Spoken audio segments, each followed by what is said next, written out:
तो कहानी शुरू होती है दो चोर आदमियों को दिखाते हुए। ये जेवर को चोरी कर रहे थे। वो लोग जेवर तो चोरी कर लेते हैं, पर उस जगह पर एक बिल्ली थी जो एक चोर पर हमला कर देती है। उसकी गर्दन पर बिल्ली के पंजे गड़ गए थे। थोड़ी ही देर बाद वो आदमी पागल सा होने लगा था और अपने ही साथी को काट लेता है। जब वो अपने साथी को काट रहा था, इसी हाथापाई में वो पानी में गिर जाता है और पहुंच गया था गंगनम शहर में। पर जब वो पानी से बाहर आता है तो पूरी तरह ज़ॉम्बी में बदल चुका था। वो अब शहर की तरफ निकल पड़ता है। इसके बाद हम हियोन सुक नाम के एक लड़के को देखते हैं जो सोकर उठा था और फ्रेश होकर अपने काम पर निकल जाता है। उधर दूसरी तरफ वो ज़ॉम्बी जो इस शहर में आ गया था, वो एक जानवर को मारकर खा रहा था। वो आदमी अभी पूरी तरह ज़ॉम्बी में बदला नहीं था। जब लोग उससे बात करने की कोशिश करते हैं तो वो भाग जाता है और टकराता है हियोन सुक से। वो भी उस आदमी से बात करने ही वाला था, पर तभी उसे अपनी एक दोस्त नजर आती है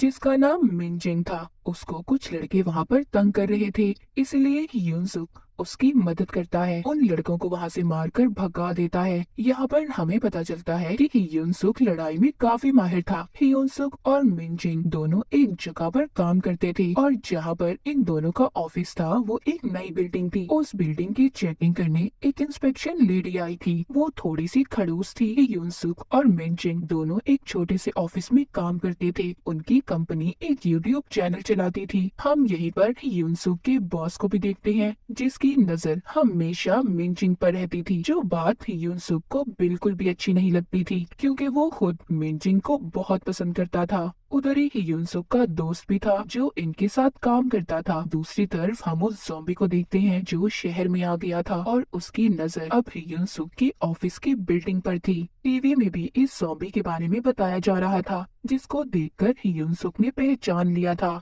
ये सब डर गए थे क्योंकि वो ज़ॉम्बी इनके एरिया में ही फिर रहा था। थोड़ी देर बाद हियोन सुक के ऑफिस में पानी वाला आता है। तभी इनका बॉस उसको देखकर छुप जाता है क्योंकि इनका काम इतना खराब था, ये पानी वाले को भी पैसे नहीं दे पाए थे। खैर पानी वाला तो चला गया था। जब वो अपनी गाड़ी के पास जाता है तो उसको वो ही ज़ॉम्बी ने आकर काट लिया था और उसका खून पीने लगता है। जब वो ज़ॉम्बी पानी वाले को मारकर खड़ा होकर गाड़ी के शीशे में देखता है तो खुद को देखकर रोने लगता है। इसका मतलब ये था कि ज़ॉम्बी के अंदर कहीं ना कहीं इंसानियत बाकी थी, पर अब वो और भी ज्यादा पागल होने लगा था। उधर बिल्डिंग के अंदर इंस्पेक्शन लेडी जब बाथरूम को चेक करती है तो गार्ड्स को बहुत डांटती है। कहती है इतने गंदे बाथरूम क्यों है, मैं तुम्हें इस बिल्डिंग से निकलवा दूंगी। पर तभी वो चीखने चिल्लाने की आवाजें सुनते हैं। इंस्पेक्शन लेडी जब बाहर आती है तो बिल्डिंग में एक भगदड़ मची हुई थी। एक ऑफिस के अंदर से लोग भाग रहे थे। वो इंस्पेक्शन लेडी जब देखती है तो उसके तो होश ही उड़ गए थे। उस ऑफिस में बहुत से लोग ज़ॉम्बी बन चुके थे। उस गैंगनम ज़ॉम्बी ने बहुत से लोगों को काट कर अपने जैसा ज़ॉम्बी बना दिया था। यहाँ से शुरू हुई थी सबकी बर्बादी। इंस्पेक्शन लेडी सबसे पहले गार्ड से कहकर सारी बिल्डिंग के दरवाजे बंद करवा देती है ताकि एक भी ज़ॉम्बी बाहर न जा सके। पर तभी गैंगनम ज़ॉम्बी इनके पीछे आ गया था। वो एक गार्ड को काट भी देता है, पर इंस्पेक्शन लेडी बच गई थी। उधर वो गार्ड जो दरवाजे बंद कर रहा था, अचानक से एक ज़ॉम्बी उसके सामने आ जाता है और देखते ही देखते दर्जनों ज़ॉम्बी उसके सामने थे। सब उस गार्ड पर टूट पड़ते हैं और उसे मार देते हैं। उधर दूसरी तरफ इंस्पेक्शन लेडी सबसे मदद मांग रही थी, पर बिल्डिंग में कोई भी नहीं था। तभी वो हियोन सुक की ऑफिस में पहुंचती है और सारी कहानी बताती है, पर कोई भी उसकी बात पर यकीन करने के लिए तैयार नहीं था। जो वो टीवी पर सबको गैंगनम ज़ॉम्बी दिखाती है। कहती है यही है वो आदमी जिसने सारी बिल्डिंग के इंसानों को जानवर में बदल दिया है। ये बात सुनकर कुछ लोग वहाँ पर थोड़ा सा सीरियस हो गए थे।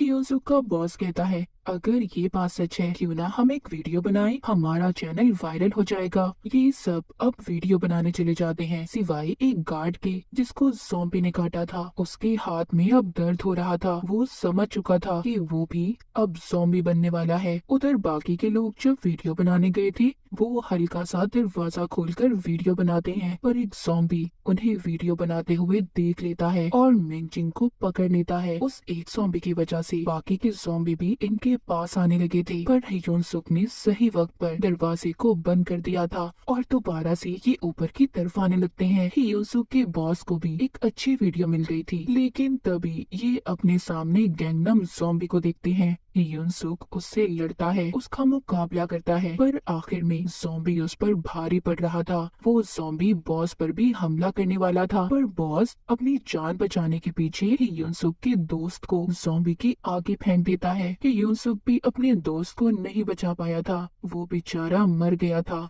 ये सब अब अपने ऑफिस के अंदर आ गए थे। ये आकर अपने बॉस से बहुत लड़ता है कि इसकी वजह से उसका दोस्त मर गया। मिनजिंग उनकी लड़ाई छुड़वाती है। इंस्पेक्शन लेडी यहाँ पर सबको बताती है कि हम यहाँ से बाहर नहीं जा सकते, मैंने सारे दरवाजों को बंद करवा दिया था, हम इस बिल्डिंग में फंस चुके हैं। तभी पीछे से गार्ड उस पर हमला कर देता है, जिसके हाथ पर ज़ॉम्बी ने काटा था। वो भी अब पूरी तरह से ज़ॉम्बी बन गया था, पर यूनसुक उसकी मदद करने की कोशिश करता है, लेकिन ज़ॉम्बी ने उस लेडी को काट लिया था। मिनजिंग और बॉस जब बाहर आते हैं तो बाहर से एक ज़ॉम्बी इन पर हमला कर देता है। एक बार फिर बॉस अपनी जान बचाने के लिए मिनजिंग को ज़ॉम्बी के आगे फेंक दिया था, मगर सही वक्त पर ही यूनसुक आकर मिनजिंग को बचा लेता है और ज़ॉम्बी ने बॉस को ही काट लिया था। बिल्डिंग में हर तरफ अब ज़ॉम्बी ही ज़ॉम्बी थे। पूरी बिल्डिंग में सिर्फ 2 इंसान बचे थे, यूनसुक और मिनजिंग। ये दोनों अपनी जान बचाने के लिए इधर उधर भाग रहे थे। आखिर में ये एक जगह पर रुककर आराम करते हैं। मिनजिंग थक कर सो गई थी। तभी ये अपने सपने में देखती है कि बॉस ने इसे काट लिया है और डर कर उठ जाती है।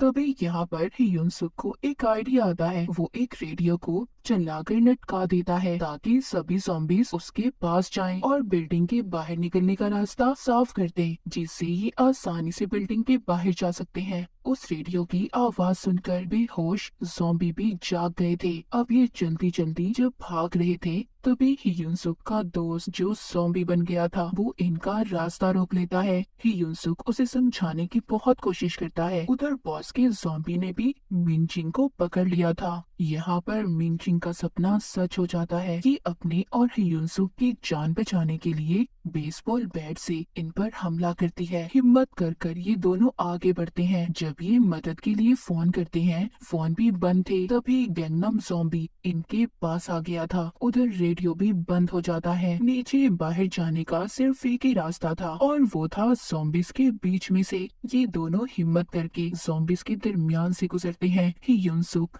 अपने हाथों और पाँव का इस्तेमाल करके ज़ॉम्बीज़ को पीछे कर रहा था। मिनजिंग अपना बेसबॉल बैट इस्तेमाल करके ज़ॉम्बीज़ को मार रही थी, पर यहाँ पर ज़ॉम्बीज़ हद से ज्यादा थे। ये दोनों किसी न किसी तरह सीढ़ियों तक पहुँच जाते हैं, मगर ऊपर से भी ज़ॉम्बीज़ आ रहे थे और नीचे से भी। ये दोनों दरमियान में ही फंस चुके थे। ये दोनों फर्स्ट फ्लोर तक पहुँच तो जाते हैं, पर वहाँ पर भी ज़ॉम्बीज़ थे। ये बचकर भागते हैं और कार पार्किंग एरिया पर आ गए थे। यहाँ भी चारों तरफ से ज़ॉम्बीज़ आ रहे थे। यूनसुक मिनजिंग को गाड़ी में बिठाकर गाड़ी को बंद कर देता है और खुद अकेला ही ज़ॉम्बी से मुकाबला करने लगता है, लेकिन ज़ॉम्बीज़ गाड़ी के अंदर मिनजिंग को भी घेर लेते हैं। ज़ॉम्बीज़ की तादाद बढ़ने लगी थी, जिससे गाड़ी में रेडियो भी चल जाता है। फिर यहाँ पर और भी ज़ॉम्बीज़ आना शुरू हो गए थे। यूनसुक लड़ते लड़ते गाड़ी के ऊपर चढ़ गया था, पर यहाँ पर भी इसके पीछे ज़ॉम्बीज़ आ रहे थे। यूनसुक उनसे बहुत लड़ता है। आखिर में सारे ज़ॉम्बीज़ यूनसुक के ऊपर चढ़ गए थे।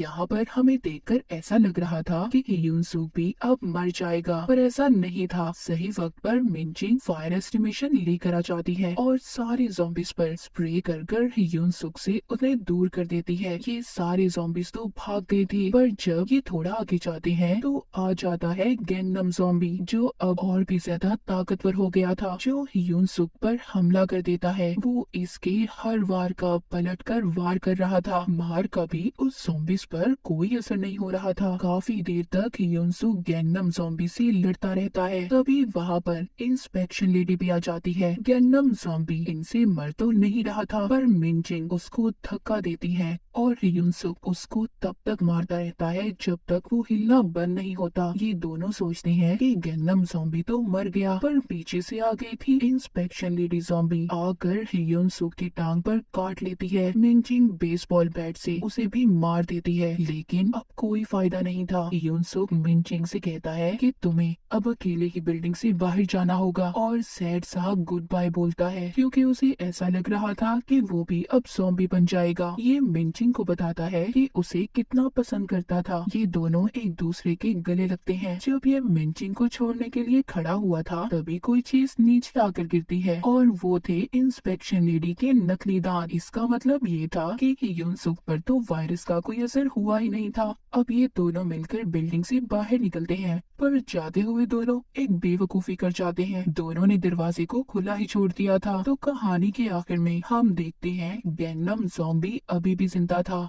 वो भी उठकर बाहर की तरफ जाने लगता है। मतलब अब ये बर्बादी पूरे शहर में फैलने वाली थी। अब शुरू होने वाला था ज़ॉम्बी एपोकलिप्स। क्या ये ज़ॉम्बी अब पूरे शहर में तबाही फैलाने वाला था? तो क्या होगा गैंगनम शहर का हाल? और इसी के साथ ये कहानी यहीं पर खत्म हो जाती है।